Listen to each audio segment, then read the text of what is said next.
name is Annalise Riles, and I'm the Executive Director of the Northwestern Buffett Institute for Global Affairs. Thanks so much for joining us once again for the newest episode of our webinar series, Confronting COVID-19, Global Implications and Futures. So a couple of months into this global pandemic, we have our predictive models and model makers taking something of a beating.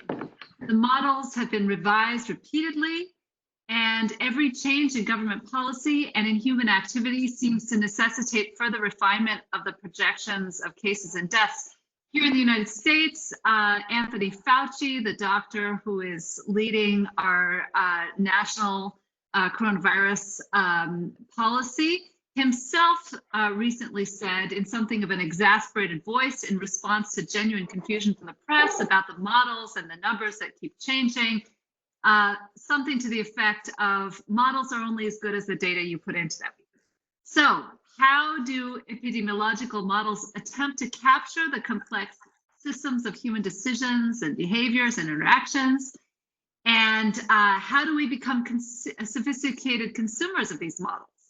Well, to answer all these questions and more, it's my pleasure to introduce to you today Dr. Nunes Amaral, who, as co-director of the Northwestern Institute on Complex Systems, is really ideally situated to help us better understand the strengths and limitations of predictive modeling for pandemics.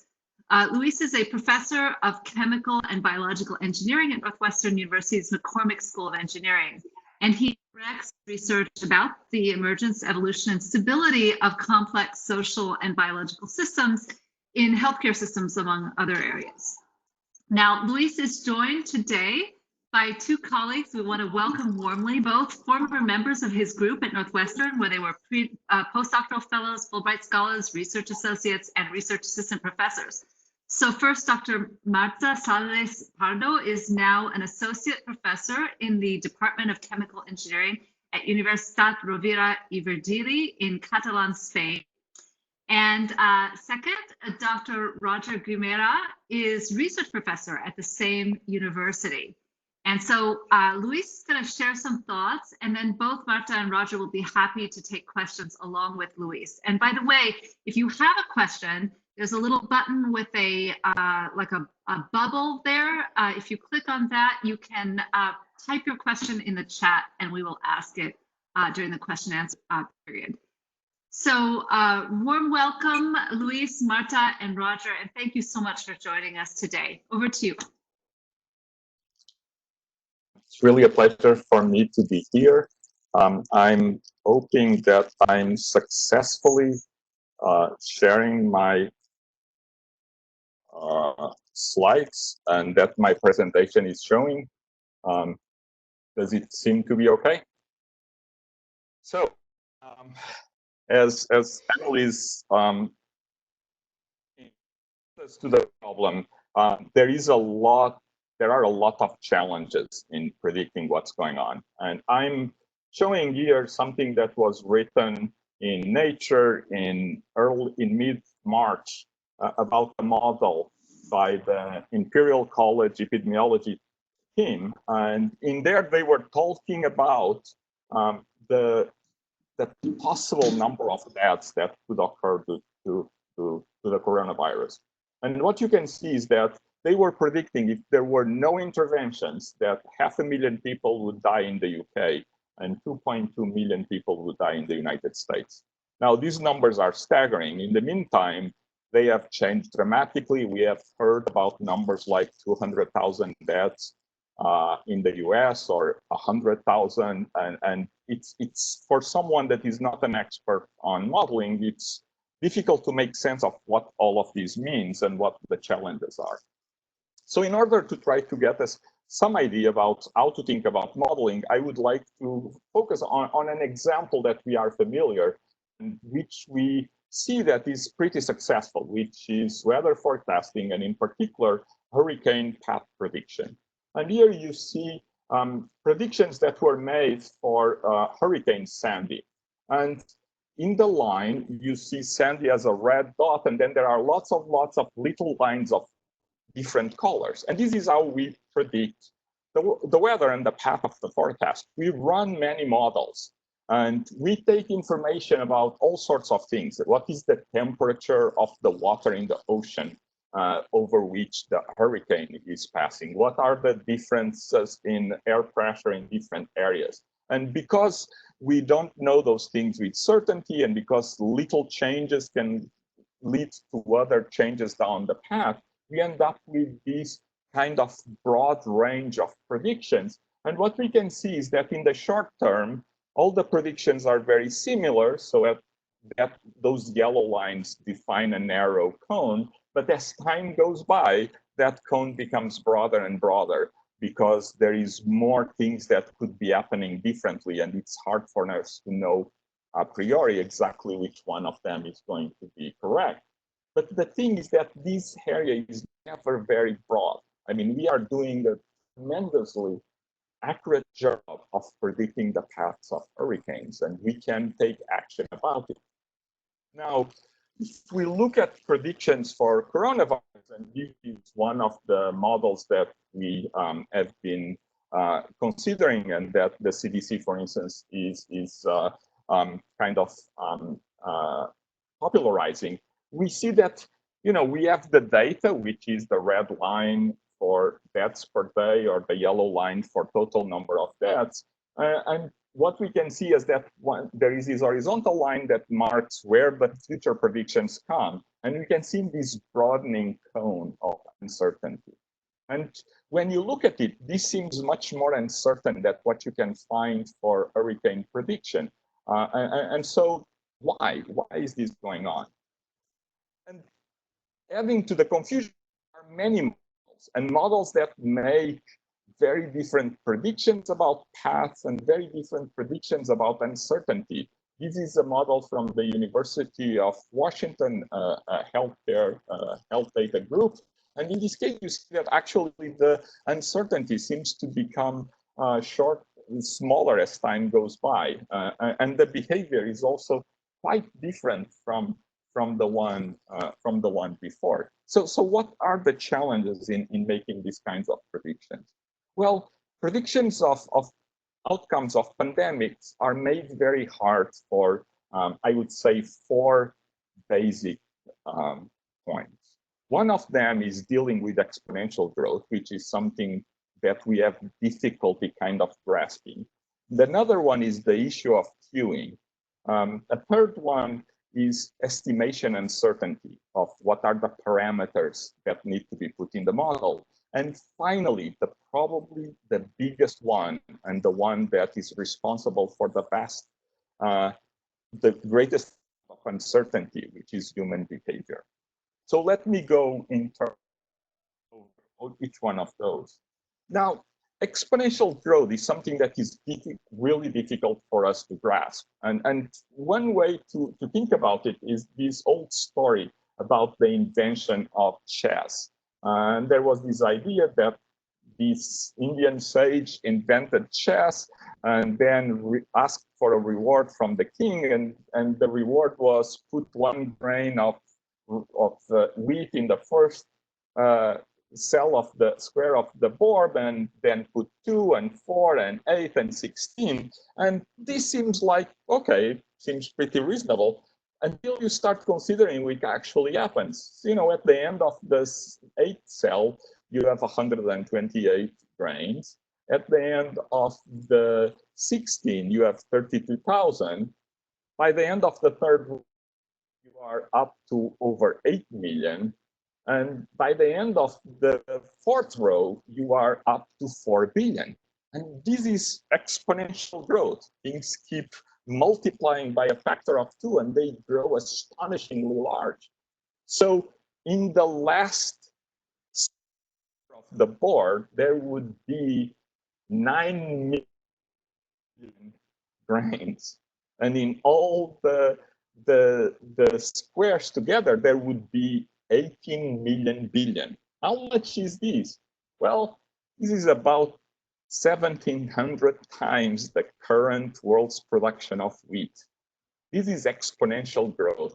In a few steps, you get to unimaginable numbers. But multiplication of grains of wheat are not the only example of multiplicative growth, of exponential growth. Nuclear fission reactions are another one. We have, usually what happens is that we shoot a neutron at a nucleus, and this nucleus breaks, and it gives rise to two nucleus of different materials. And what is important is that that one neutron gives rise to three other neutrons. And those three neutrons are going to hit other atoms, and each one of them is going to give rise to another three neutrons. And what happens when this goes on? Well, this is what happens, a nuclear explosion where unimaginable energy gets released. Epidemics are, there is a multiplicative effect. If you have Joe there in the middle, is infected, and he's in contact with different people, and let's imagine that he infects two other people. Well, the infection doesn't stop there. Frank infects his daughter, and daughter infects a bunch of her friends. Here we also have this explosive growth. And in epidemics, this factor by which one infection gives rise to multiple other infections is called R0. The multiplication, the reproduction rate of infections. Now, what does plotting growth in cases or numbers look like? Well, usually we do linear plots, right? We can see here on the y-axis on the vertical scale, the number of cases, on the horizontal scale, the number of steps in this reproduction, and all of these curves for different R0 look sort of similar. You know, they start like nothing goes on, and then suddenly, bang, there is a very big increase. But here we have different R0s, and it's difficult to distinguish between them. And that's actually the reason why we tend to use logarithmic plots to represent this data. Because in logarithmic plots, it becomes easier to see the impact of these different R0s. So what the logarithmic plot does is that it sort of stretches out smaller values and compresses higher ones. So here these arrows are showing the localization of 200, 600, and 1000 in the logarithmic plot. And you can see that the spacing is constant on the linear, but becomes narrower in the logarithmic plot. Now, once you learn to read logarithmic plots, they become very powerful because here is instantly obvious that an R0 of 3 leads to much more explosive growth than an R0 of 1.6. 1.6 is about the R0 of the flu. The R0 for COVID is thought to be between 2 and 3. So we can see how growth of an epidemic due to coronavirus is going to explode much faster and much more than it would for the flu. The other thing that is difficult is the fact that depending on the value of R0, the behavior gets to be very different. So if R0 is smaller than 1, then each case gives rise to fewer than one other case. So after a while, any infection process will die out. As soon as R0 goes over 1, the process explodes. And how much it explodes, it depends on its value. And for values that are in the 2 to 3 range, we can see that we would expect many more of the population to get infected. So it's sort of just thinking about exponential growth already gives us some insight about what's going on with epidemics. And the point is that you have this kind of explosion that is hard to contain. And that's what it makes so hard for us to control an epidemic, because even small changes in R0, depending on where it is, could have no effect or a gigantic effect. And this, for instance, is one of the discussions about the effect of warm weather on the pandemic. R0 for the flu is close enough to that a decrease due to warm weather is enough to bring it below 1. And so you don't have epidemics of the flu during the summer. But if the value is 2 or 3, if the warm weather decreases are not by, it's not going to take us below 1. So this is of the issues that some things can little changes, but we are still dealing with this explosive behavior that is difficult for us to kind of grasp and understand. Now, when people try to model pandemics, they develop simple models in which they look at people as belonging to different groups. And these groups refer to what state they are in the disease. And the states that are considered are usually susceptible, that is someone that is not immune to the disease, and if it was exposed to it, could become infected. And infected is another state.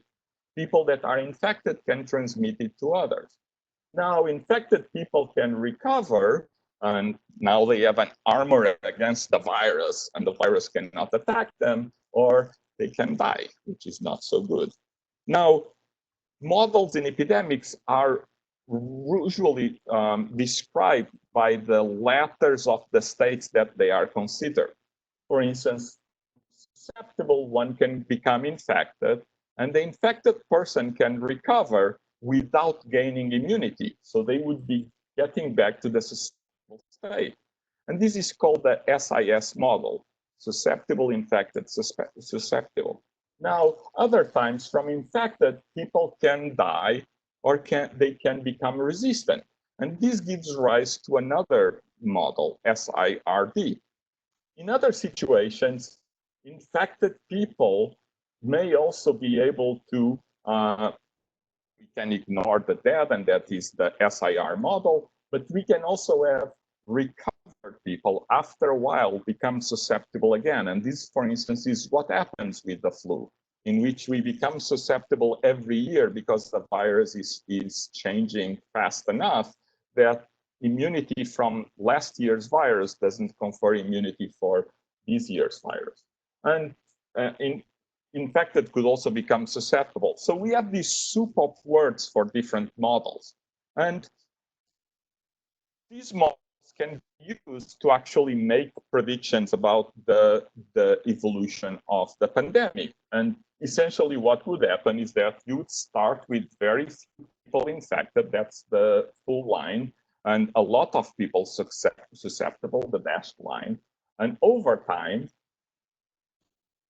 it would change because more people would become infected and fewer people would now be susceptible. There is another line that is appearing there, which is the ones that are recovered and now are immune. The interesting thing is that there is a phase in there in which the growth becomes exponential. Now, because the number of susceptible people is decreasing, at some point the pandemic starts to wane and we have a decrease. Now, the point to realize is that when we look at this graph, and this is not to be representative, it's just to give you an idea, in these modeling conditions, about 15% of the population became infected. And you think, oh, 15%, that's not so many. Well, for the US, that would be about 50 million people. So if even a small percentage of them would die, then you'd have millions of people dying. And that's where you come. If you don't do anything, this is what's going to happen. And say, well, if I have a vaccine and I give the vaccine to people or people gain immunity, the outcome is not going to be so bad. But we should also know that a vaccine is not a universal cure because, for instance, we have a vaccine for the flu, and we can see that not as many people as they should get vaccinated. So in Illinois, only about 40% of people get the vaccine for the flu.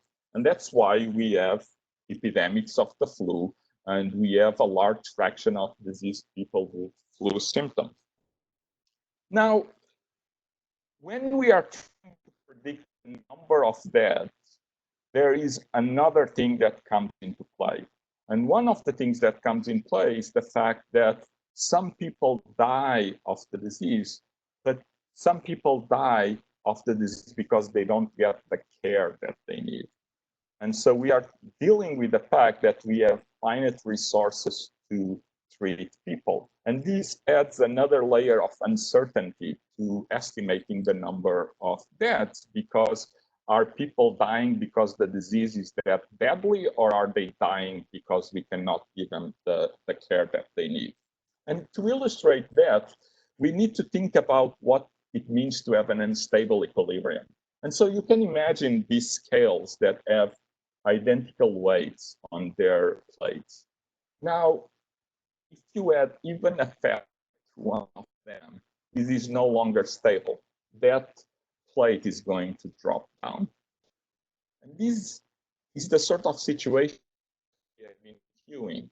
And we have all experienced this at airports, that the delay of one plane starts adding up to delays to the next plane, which add to even greater delays. And it's sort of, there is no way for us to recover from that. The situation just keeps getting worse and worse. And this is a characteristic of queues, that small perturbations become additive and lead to much worse situations that you would expect. And so let's look at how this plays out in the case of pandemics. So let's imagine that we have an ICU with a finite number of beds. And this ICU is developed to deal with the flu. So we have flu patients coming in and they get admitted, and as they came in, we get more admitted. Eventually they recover and they become immune. And we have more people recovering and become immune. But now let's imagine that there is a new lane for COVID-19. Well, that adds to other patients. Now, these patients that are coming are in greater number than the ones that are recovering. So we start to use all of our resources. Now, the problem is that patients keep coming. And it means that there are more and more people accumulating, waiting to get the care they need. And at some point, some of those die because they don't have access to health care. And that's how we can increase that. Now, some of the people die could be the ones with the flu, not necessarily the ones with COVID-19. But this is caused by COVID-19 because it's putting extra stress on the healthcare system. This is actually another uncertainty in modeling. How many resources can we get to handle this situation? And will they be enough to avoid this bunching of people that are not getting the care that they need? So we have dealt with exponential growth, queuing. Another problem is estimating the characteristics of a new epidemic, of a new disease. So this is a diagram that shows the R0, the reproduction rate of the infections, versus the mortality rate caused by the disease. And there are different diseases in here. You can see, for instance, the seasonal flu and common cold. And that big box is our uncertainty about the new coronavirus. And it's very hard to measure either of these things because you need very large numbers. And when a disease is starting, you don't have that large numbers. And so the fact that we have an R0 of 3 versus an R0 of 2 will make a huge difference in our prediction about number of deaths.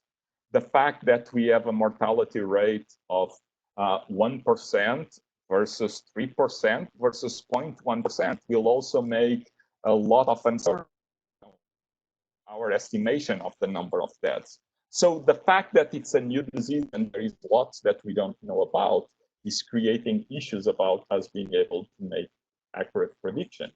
The other thing that makes it hard is that we talked about how when we have a log plot, we can see differences between different R0s. But the problem is that when we say, oh, we have 1,000 fatalities or 1,000 infections, we don't know in principle what the time is, because we would need to know exactly when the disease started and arrived. but we don't know when it arrived, right?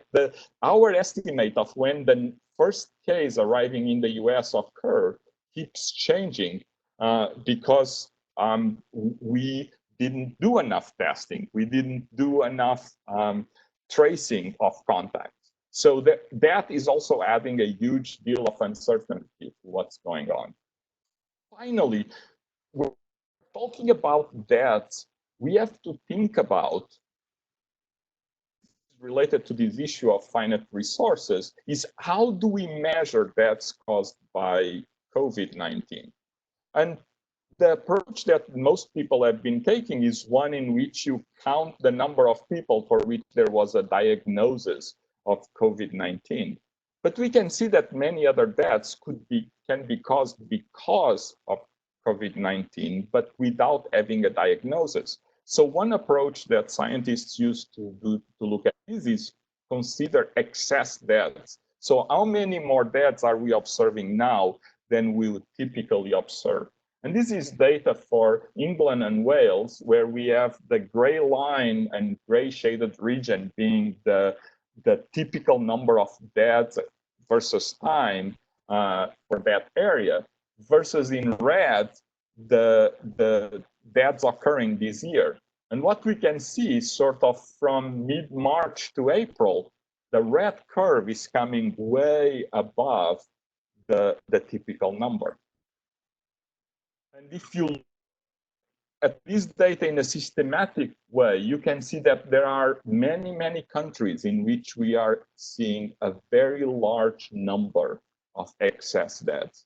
So people that we did not report as being dead because of COVID, but are.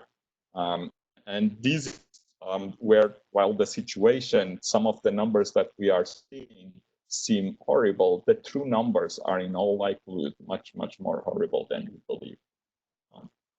So the last point, human behavior, and in particular, politicians' decisions. Another thing that the model that is trying to predict the future has to do is to see, are lockdowns going to be implemented? Are people going to obey those lockdowns or not? Because as we saw in that figure about how the infection propagates, if we remove connections between people, we are going to drop R naught to lower values because there aren't as many people to be infected. And so, and this can be affected by changes in behavior, by using protective equipment, or by implementing lockdowns. And those depend on how are people obeying them or not. We are seeing a lot of people in the US that are kind of saying we don't want to do this. And essentially are saying we want to keep R naught very large and have potentially lots of people dying. We saw in Italy also that people at first were not obeying the lockdowns, and the police and the army had to be called in to kind of enforce it. So changing and accounting for human behavior is a huge degree of uncertainty that makes predictions very hard. So let's look back at some models, because I think we have covered enough things to look at them. This is the University of Washington model, and many people have been dissatisfied with them. And to me, someone that is used to look at model predictions, there is a factor that is very worrisome about this data, which is the decrease of uncertainty into the future. If we have to account for human behavior and now our lack of precise knowledge about what human behavior is going to be in the future, a natural expectation uncertainty becomes greater the farther you go into the future. This model seems to suggest that we are more and more certain of what to expect as we go farther into the future. You would recall that even when we predicted hurricanes, the cone of likely possibilities was becoming broader. So these tell us that people are not considering enough scenarios or enough uncertainty in their predictions. And I have essentially zero trust in a model like this. This is just, can be seen as an optimistic thing. that has very little connection to reality. I think that a model like these ones that you can find at COVID-19 projections are much more realistic. You can see that the uncertainty becomes greater as you move into the future. They tell you that they make assumptions about when reopenings occur, when the second wave is going to occur, when new lockdowns are going to be implemented. There is uncertainty in there. And the truth is that that uncertainty is unavoidable. A lot of what is going to happen depends on us and depends on what our leaders decide to do. And I have to say that our leaders have acted pathetically. And this is not the thing about Trump. This is a thing about pretty much every single governor in the US. The numbers for the US are outrageous. Here we have predictions from this model for the US is about 200,000 people dead by August. It's not likely that people will stop dying in August. Those numbers will keep increasing through next year. This is the situation for Germany. They are predicting about 13,000. The population of Germany is 83 million. The population of the US is 330 million. The factor of the deaths is a factor of 10 when the population is not a factor of 10. And this has been the situation for Spain. You see that there was that peak of about 1,000 deaths a day, but now the situation is now much more under control. Because it was not under control early enough, the number of deaths there is still going to be much larger than in Germany. But at least they have brought things under control, and the model is acknowledging that their leaders are doing a lot of things right. So this is what I wanted to share about modeling of pandemics. Thank you very much for your attention, and I will be very happy to answer any questions that you might have. Thank you so much, Luis. And what a magnificent job you did of taking an extremely complicated subject and making it accessible to all of us. So thank you very much for that. That's a creative and difficult job. Much appreciated. We have a few questions about a number of technical issues. But before we do that, I'd like to broaden the scope and invite you and also Marta and Roger to comment on a more general question that this all raises. So you ended, Luis, with the comment that the truth is that uncertainty is unavoidable. And I think that was the big message of what you presented, that there's just a lot of unknowns and unknown unknowns. And indeed, in the United States, as you know, there were predictions of hospitals getting overloaded. It turned out that we brought these two big battleships up on the East Coast and the West Coast. We didn't really need them. We transformed our convention centers in New York and in Chicago into hospitals. They were mainly empty. And so my question is, I think that the effect of that on the public is confusion and a certain loss of legitimacy of expertise. And I'm wondering, first of all, how do the modelers account for what turned out to be pretty gross errors, or at least, the numbers as they were reported in the public turned out to be incorrect? Is the problem that the models were inaccurate, or is it the problem that the way the models were talked about in the public domain and in the policy domain was an incorrect translation of what the modelers were saying? And more generally, what kind of dialogue is going on in your community about how to engage with the public around the kind of thing you're talking about today, the ambiguity, the uncertainty, so that the expertise doesn't lose the public support? And I'm just wondering if Marta and Roger can comment on how this plays out in Spain and in Europe, maybe differently than in the US also. Okay, so I can talk if you want. I can answer to these comments that you're making. I think that, that there is something that we have to keep in mind, and is that there are some lessons that we've learned in Spain in particular, that we've learned the hard way, right? Because after 2 months of very strict lockdown compared to the US for sure, and compared to many, like to Sweden and to many other places, we still have like, well, Luis mentioned the figure of 27,000 people dead. The excess mortality is 31,000, but we are on that order, around 30,000 people dead, even with after 2 months of very strict lockdown, right? And I think that we have to be able to combine what Luis was mentioning, like the fact that there is huge uncertainty about many, like actually making predictions about many of these things, and also the point that you were making about predictions about the system being overloaded at some point and so on, and the fact that the same math that predicts that, well, that actually makes a prediction very difficult for some things, it also makes a prediction of other things relatively easy, right? So this discussion, this particular discussion about out of ICU beds, for instance, we had the same issue in Spain, right? So scientists were making predictions about on 20, actually they were very precise predictions about the 26th of March, we will run out of ICU beds, so we have a problem. And then, of course, because of that, and there were like field hospitals that were set up, like in Chicago and New York. There were operation rooms that were turned into ICU beds and so on, right? And of course, like some people say, well, we never reached that point, but in fact we did. Like we had, and we went above the initial capacity of ICU beds, and actually it was exactly the day that was predicted, right?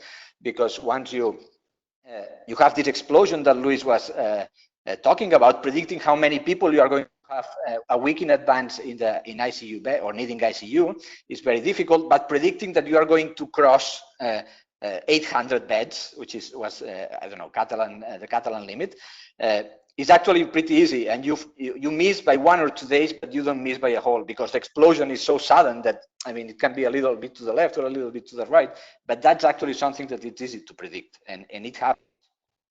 And then connecting to other things that Luis has said, there are other things that are easy to predict, right? Well, also, let's put it in another way, lessons that are easy to take home, right? Another one is that time is crucial. Time is crucial, right? Because of this explosion that Luis was talking about, implementing a lockdown 1 week in advance or 1 week later makes a huge difference in the number of people that are going to be dying. And we see this in Spain because we have the different regions. We all have been following the same lockdown rules.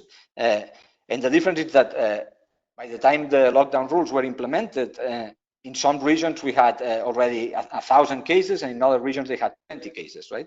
And you see the staggering difference in the final numbers, right? And you see that all the curves are the same, except that the ones that had fewer cases to start with are much better off now. So that's a second lesson, right? Time is very, very important. And the third one related to the reproduction number is that well, Luis was talking about the reproduction number of 2 to 3, right, or 2 to 4.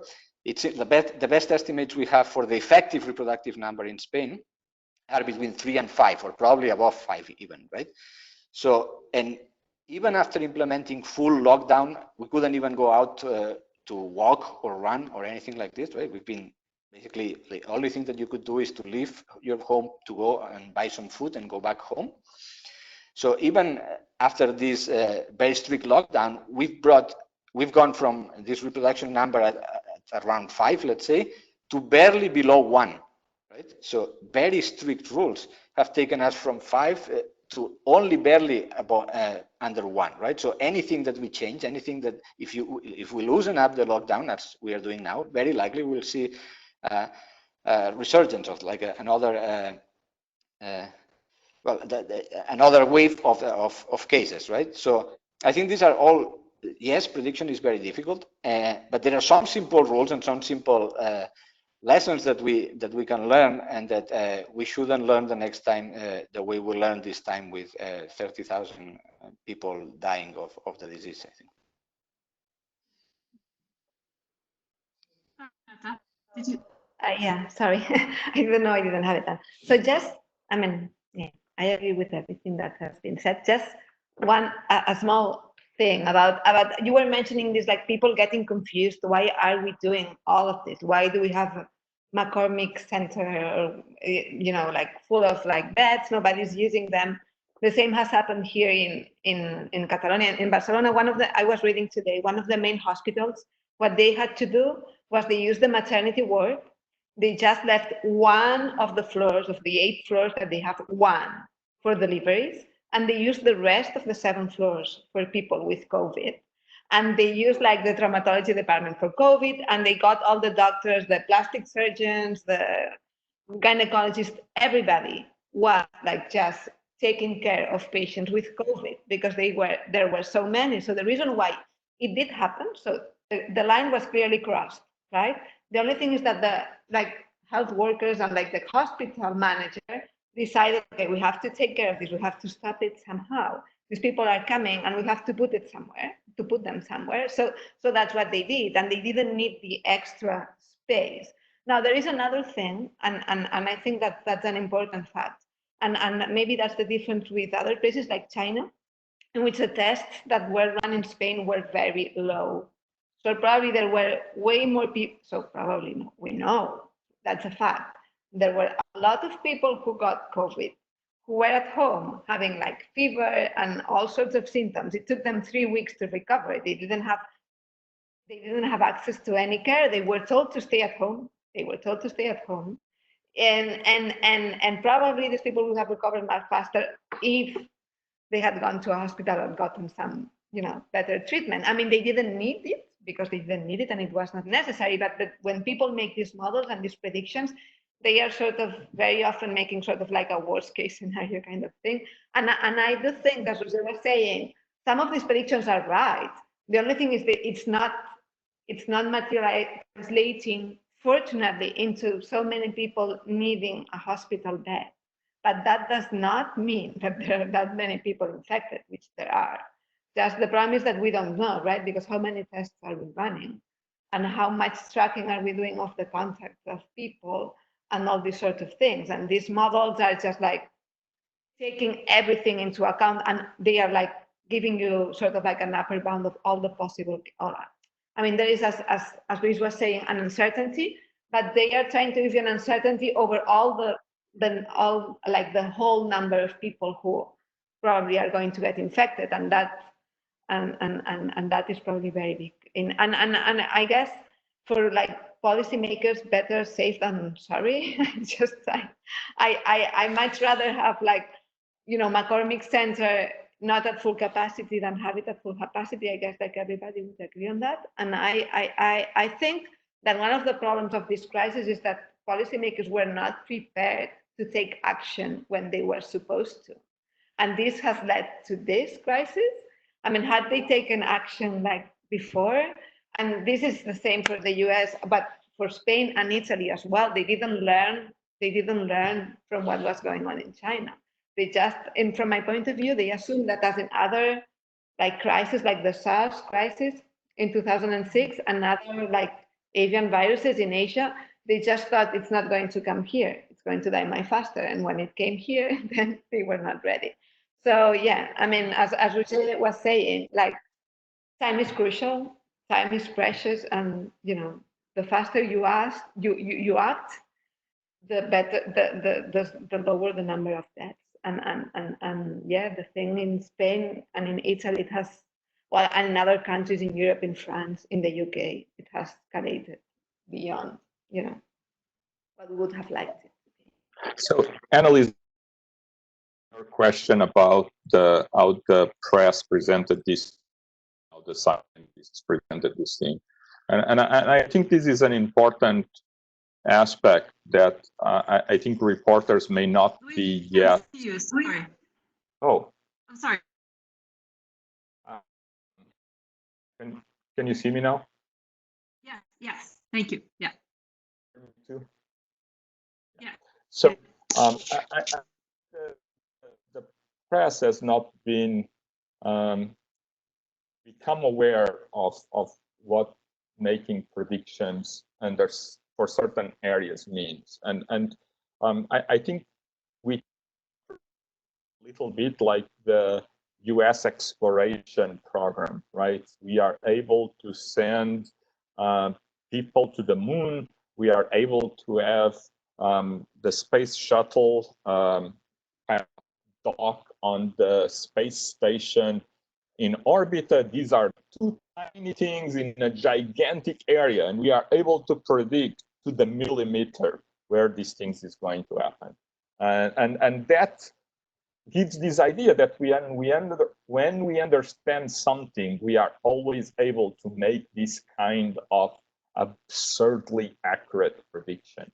Now, there are many systems for which it is impossible, even if we understand it very well, to make those kinds of predictions. And pandemics is one of those systems. It's a case in which we understand the basic, the fundamental aspects of it very well, but there are so many pieces interacting in so many ways and depending on so many choices by political leaders, by business leaders that affect what's going on. So for instance, in my own lab and for the Northwestern Institute on Complex Systems, I sent everybody home and asked them to work from home before there were any recommendations about that in the state, because I was following what was going on, and I decided it's better to have people stay home, not contribute to crowding and to the spreading. We do computational research. It was an easy choice, but it was done. Many people are not making those choices, and they are waiting until it's too late. Now, the problem is that with exponential growth, you have only two possible outcomes. One, things are really horrible, and another one is you get under the impression that why did I do all of this when it was not needed and nothing happened, right? I mean, South Korea is putting a huge effort into nothing happened, right? Very few people and very few cases have occurred in South Korea because they are testing everybody, tracking everybody, following all the contacts. They are making a huge amount of work so nothing happens. Because if you let it happen, then you have an explosion. And then it's, I mean, the numbers are astonishing, right? When we think about 200,000 Americans dead by early August, you know, this is several Vietnam wars. So these numbers are really, really staggering. And it's, there is a level of cowardice from decision makers of being accused of doing something that apparently was not needed. And because they don't want to be accused of doing something that appears like it was not needed, they are letting hundreds of thousands of people dying. And I think that reporters and the public have to demand more from people and the decisions that are being made. And I mean, one of the cases that is absurd to me is Andrew Cuomo. I mean, New York State has handled this pandemic horribly, really, really horrible. And somehow people are seeing him as some kind of hero because he makes press conferences and doesn't invite people to drink bleach. But this is not telling people to drink bleach is a very low standard, you know, and it doesn't mean that you are doing a good job. He has done a terrible job, and tens of thousands of people have died in New York City that should not have died.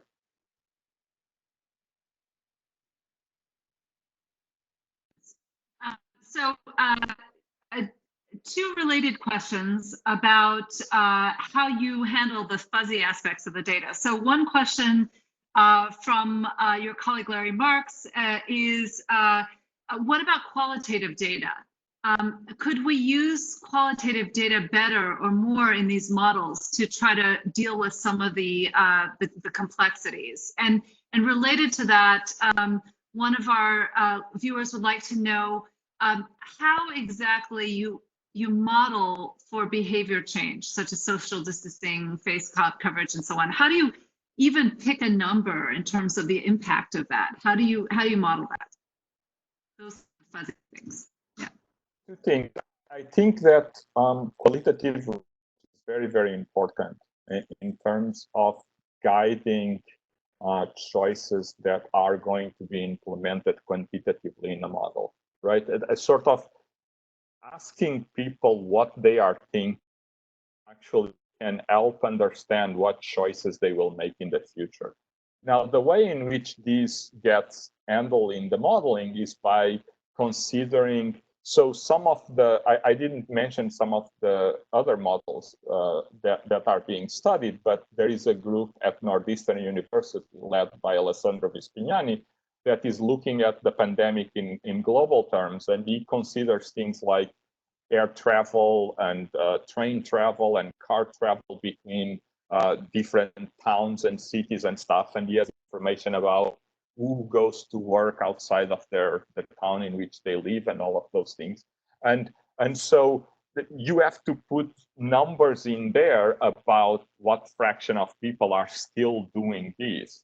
And one of the things that is very important is when you are dealing with human behavior, you should never run the model with one set of parameters, right? Because that is saying, oh, I'm only considering one scenario. If you only consider one scenario, yeah, then things appear to be very predictable. But the problem is that there are all of these things that you know. So you have to run many scenarios. And that's actually what we do with weather forecasting. There are a set of models. Some of them were developed in Europe. Some of them were developed in the US. A lot of the more accurate weather predictions are actually obtained by combining the output of the different models. And I think this is a situation, again, in which we want to get a real understanding of what's going on, we need to consider different scenarios and acknowledge that we don't know enough, right? We don't know when Governor Pritzker is going to kind of end the lockdown. We don't know how long it's going to take them to react once the second wave comes in. So you could make those simulations of your model under different hypotheses and see this is what it would look like. And so this needs to be explained to reporters, because I think some people get the benefit of media coverage because they make very certain statements. And I think a reporter and the public need to be aware that in a situation like this, making very certain statements, it's actually a very clear sign of either ignorance or malice. You are either trying to trick people or you don't know what you are talking about. If you know what you are talking about, you'll recognize the uncertainty and that you cannot predict the future like you predict the space shuttle docking on the space station. Fascinating, interesting. Okay, another question here is about the fact that the curve seems to be flat in many places, right? That it's not, we're not seeing a decrease in cases, nor are we seeing the increase that your exponential model would suggest. We're seeing it just keep trucking straight in many places. What explanation do you have for that? So this is related to the issue of the US is not testing enough, not remotely. And so when you look again to a place where testing is being done properly, like South Korea, you find that the number of infected people, the number of positive tests is, the fraction is very low, right? So you are testing lots of people and most of them don't have it. So you have a lot of negative results.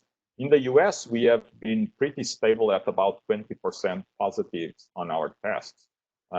this shouldn't be going on. It just means that, you know, we are not finding more cases because we are not testing more people. If we would be testing more people, we would be finding more cases. So this is, again, kind of a bias from our inability to measure properly.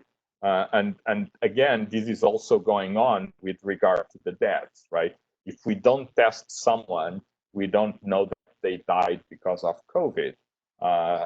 So there are many deaths due to COVID that are not being reported. There was a point in which in New York, by including probable COVID deaths on certain COVID deaths, it was like another 5,000 people on a total of like 12,000 of that order. So it's, again, the reason why we are seeing this flatness is actually about what poor handling the United States has done, and I mean it's sort of, we don't have protective equipment, we don't have tests, systems to handle testing everybody. You know, we have people having tests that have to wait several weeks to get the results because the labs don't have the ability to process the tests because they don't have the reagents. I mean, I think that, to be honest, the last 50, 60 years in the US have left the US infrastructure go down to the level of, you know, what would be called a third world country. It's really astonishing that we are not able to supply these things in a crisis situation, and that, you know, several months after it was obvious that the situation is very serious, we still are nowhere near from where we need to be.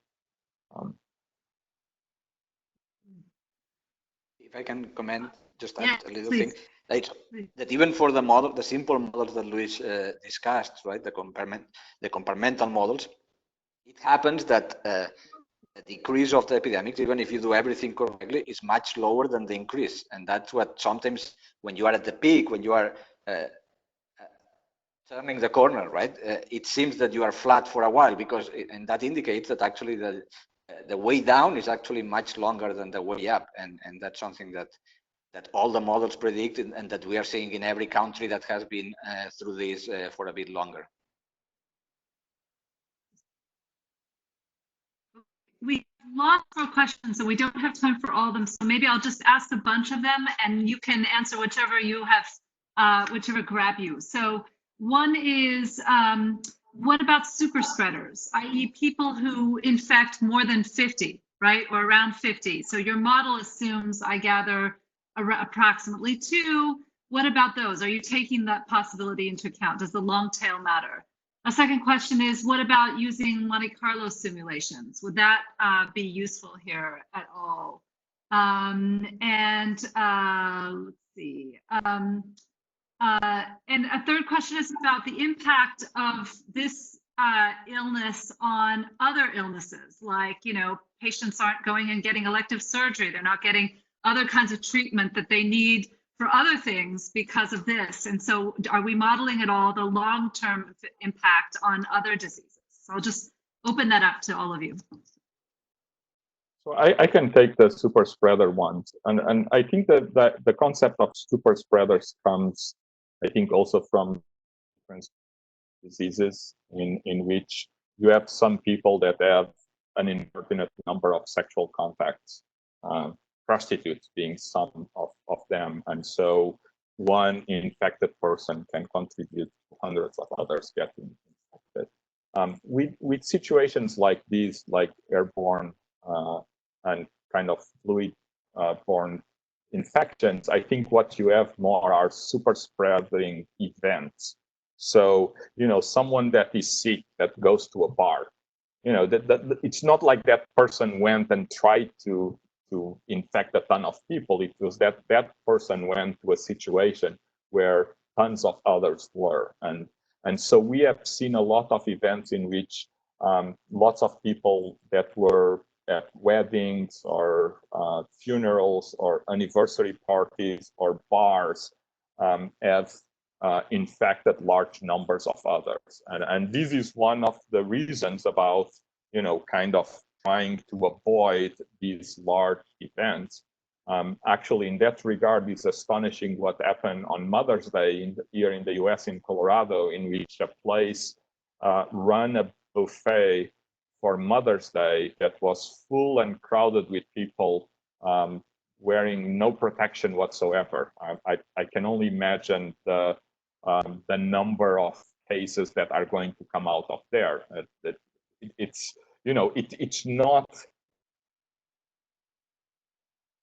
the fact that it occurred is what is enabling an off in that particular instance that is much larger. So I think that instead of trying to blame people, it's important to think about blaming situations, right? If we are allowing these large congregations, we are contributing to the problem. And this is where guidelines from political leaders are very important.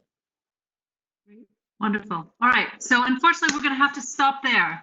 But I suppose, Luis, Marta, Roger, you'd be open to people reaching out to you individually if they have further questions. You can find them through their websites. We really want to thank you for taking the time to join us today. This was great, really, really helpful. I certainly learned a ton.